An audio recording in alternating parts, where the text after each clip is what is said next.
Two white legs are disappearing into green water in the bottom right corner of this canvas. And beside them, if you look very closely, an upturned hand. That hand matters. It means the boy did not fall head first and die on impact. He is under the water right now, alive, struggling, 4 centimeters of paint in a picture over a meter wide. A farmer plows. A shepherd stares at the sky. A ship sails past close enough to hear him. Nobody turns. And the strangest part is not the drowning at all. There is a second body in this painting. A pale shape lying in the bushes at the far left. And in 2011, a laboratory in Brussels put infrared light through that paint and found something that overturns everything the world has mourned about it for a century. We will get to what they saw. First, the object itself. Oil on canvas, 73.5 by 112 centimeters, hanging in the Old Masters Museum in Brussels. Unsigned, undated. It did not exist as far as anyone knew until 1912, when it surfaced from nowhere in a London gallery. That is where the case opens. £100. That is what the Royal Museums of Fine Arts of Belgium paid the Sackville Gallery in London for a picture nobody had ever recorded, nobody had signed, and nobody could date. And the year they bought it is the detail that should make the hair stand up on your arms. 1912. The aeroplane is 9 years old. Europe is learning for the very first time in the history of the species that a man can leave the ground and come down out of the sky. And at that exact moment, out of a London back room, comes a painting about the first man who ever tried it. The subject is Icarus. It comes from a Roman poem, Book 8 of Ovid's Metamorphoses. And if you do not know it, you only need 3 things. A master craftsman named Daedalus is imprisoned on the island of Crete with his young son. He builds 2 sets of wings out of feathers and beeswax, and before they launch, he gives the boy one instruction, one rule, which Ovid records almost as a legal warning. Take the middle way. Fly too low, and the sea spray will weigh your wings down. Fly too high, and the sun will burn them off you. The boy flies high. Of course he does. The wax softens, the feathers come loose, and Icarus goes into the water somewhere in the Aegean, into a sea that will carry his name forever afterwards. That is the story every school child is given, and it is always told as a warning about pride. But look at what the painter actually chose to put on the canvas. He did not paint the flight. He did not paint the fall. He painted the 2 or 3 seconds afterwards, when the surface has already closed over. Now look at the man who made it. Peter Bruegel the Elder, born somewhere around 1525, probably in Breda. He travels to Italy in his 20s, comes back in 1555, and settles in Antwerp, where for years he grinds out designs for print publishers rather than paintings. Only at the very end of that decade does he turn to paint as his main medium. Everything you know him for is made in a window of a little over 10 years. He dies on the 9th of September, 1569, in Brussels, in his early 40s. And here is the thing about that death. His first biographer, Karel van Mander, writing in 1604, records that on his deathbed Bruegel gave his wife an instruction: burn certain drawings. His reason, as van Mander sets it down, is that they were too biting and full of scorn. A man dying in the Habsburg Netherlands under Spanish rule, ordering the destruction of his own work because it says too much. Hold that thought, because it tells you what kind of mind you are dealing with. This is not a painter who decorates. This is a painter who encodes. So let us walk the scene, and let us start with the quietest thing in it, the shepherd. He stands in the middle distance, leaning on his crook, and his head is tilted up and back. He is looking at the sky. Follow his eye line and you arrive at nothing at all. Empty air, empty cloud. A man in a painting is staring intently at a blank patch of paint, and for over a century that has been treated as a charming quirk. It is not a quirk. It is a hole, and something used to be in it. Now drop your eyes to the bottom right, to the tree above the fisherman, and find the small brown bird sitting on a branch. A partridge. Decorative, you would think, except Ovid tells you exactly who that bird is. Before Icarus was ever born, Daedalus took on an apprentice, his own nephew, a 12-year-old boy called Talos. The boy turned out to be more inventive than the master. So Daedalus, sick with jealousy, pushed him off the rock of the Acropolis. The goddess Minerva caught the child in mid-air and turned him into a partridge. And in Ovid, the bird reappears at the end of the story cackling with joy, while Daedalus buries his son. Read that again and feel it land. The grieving father who lost a boy to a great height is the same man who threw a boy off one.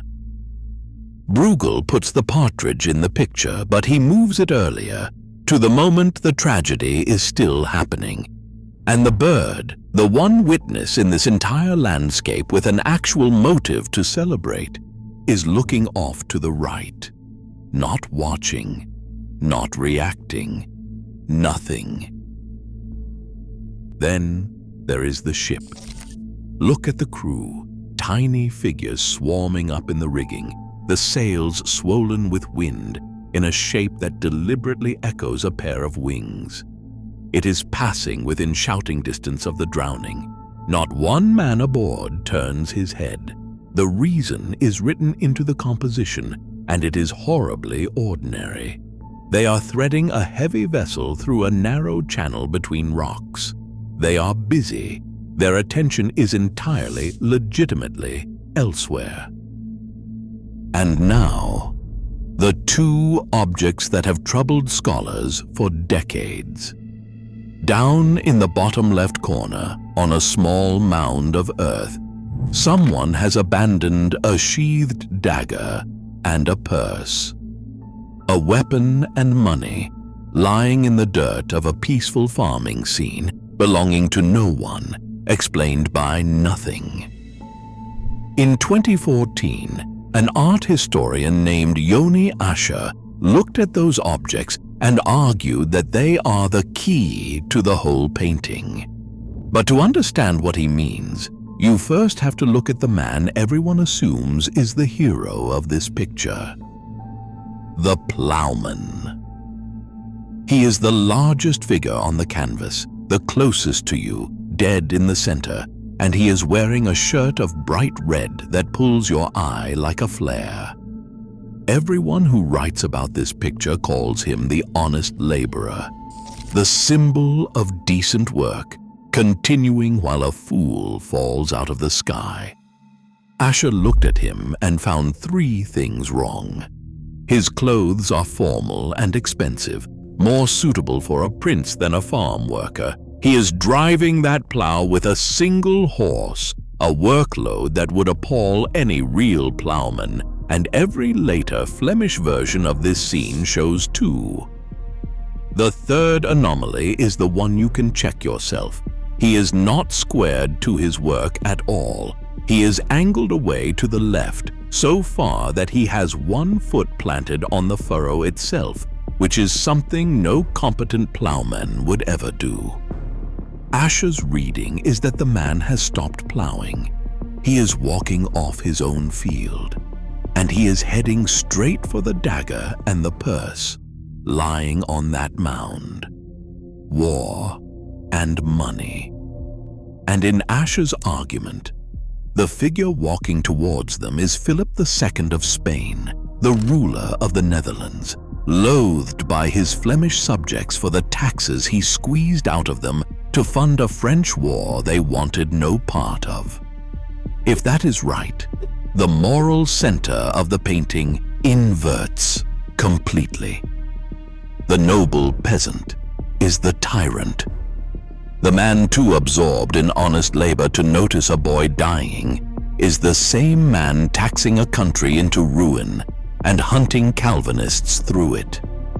And remember what Bruegel told his wife to burn. Too biting, full of scorn. A political accusation buried in a farm scene would be exactly the kind of thing a dying man wants out of his house. Now the shape in the bushes. Far left, past the trunk of the tree, at the top edge of the plowed field, there is a small patch of white. Look long enough and it resolves into a head and a shoulder. For 100 years the reading was fixed and grim. It is a corpse. An old man lying on his back in the undergrowth, bleached, unburied, unmourned, while the plow turns the soil a few meters away. It is the Flemish proverb made visible. No plow stops for a dying man. 2 deaths in one landscape, and not one living soul attending either. On the 8th of November 2011, researchers at the Royal Institute for Cultural Heritage in Brussels held a press conference. Christina Curry and Dominique Allard had spent years running scientific imaging over the Bruegel corpus, and their findings filled 3 volumes published the following year under the title The Bruegel Phenomenon.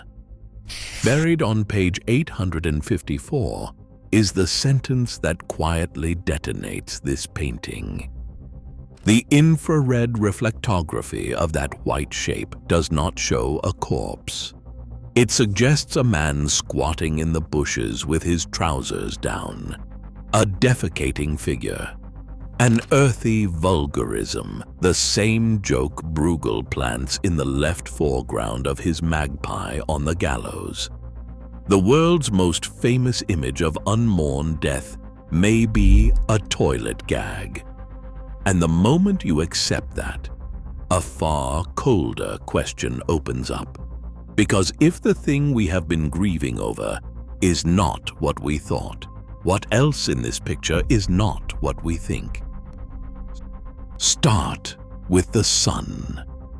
It sits low on the horizon, a bright yellow disk, and it is the engine of the entire myth, the object that melts the wax and kills the boy.